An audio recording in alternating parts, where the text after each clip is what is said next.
হচ্ছে জাবালে সুর। রাসূল সাল্লাল্লাহু আলাইহি সাল্লাম এখানেই লুকায়া ছিলেন অনেক দিন, এবং আয়েশা রাদিয়াল্লাহু আনহা, খাদিজা রাদিয়াল্লাহু আনহা তারা এখানে খাবার নিয়ে আসতেন। এটা আসলে অনেক খারাপ পাহাড়।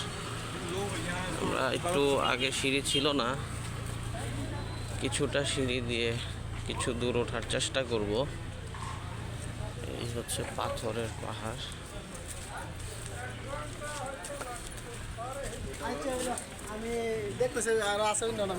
এখানে আশেপাশে সব বার্মিস মার্কেট, সব জায়গাতে সিঁড়ি করে দিছে।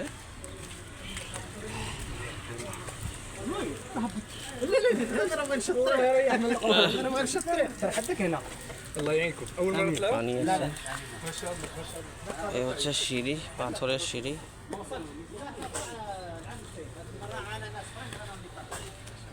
এগুলা সিঁড়ি আসলে আগে ছিল না, সৌদি গভর্নমেন্ট সিঁড়ি করছে। এই দোকান আছে এবং পাথর। এই ভিক্ষুক পাকিস্তানি।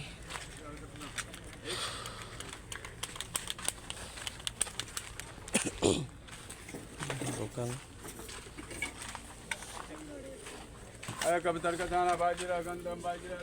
কবুতর দেখবেন যে প্রত্যেকটা গুরুত্বপূর্ণ জায়গা যেখানে রাসূল সাল্লাল্লাহু আলাইহি সাল্লামের অবস্থান, সেইখানেই কবুতর আছে। এছাড়া অন্য কোথাও আমি কবুতর দেখি না।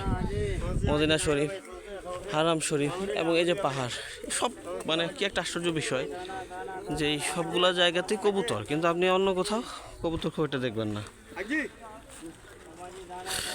এদিক দিয়ে বিদ্যুতের খুঁটি নিয়ে গেছে। সৌদি আরবে একটা জিনিস ভালো, সব জায়গায় বিদ্যুৎ, বিশাল লং ডিস্টেন্স এখানে বিদ্যুৎ নিয়ে গেছে। তো এই পাহাড়ে আসলে ওঠা সম্ভব না। ওঠা যাবে, কিন্তু আসলে 3 ঘন্টা আপ ডাউন সময় লাগবে, এতক্ষণ গাড়ি থাকবে না। আর এটা ওঠাও তেমন কোনো নফল সুন্নত বা অন্য কোনো ইবাদত না।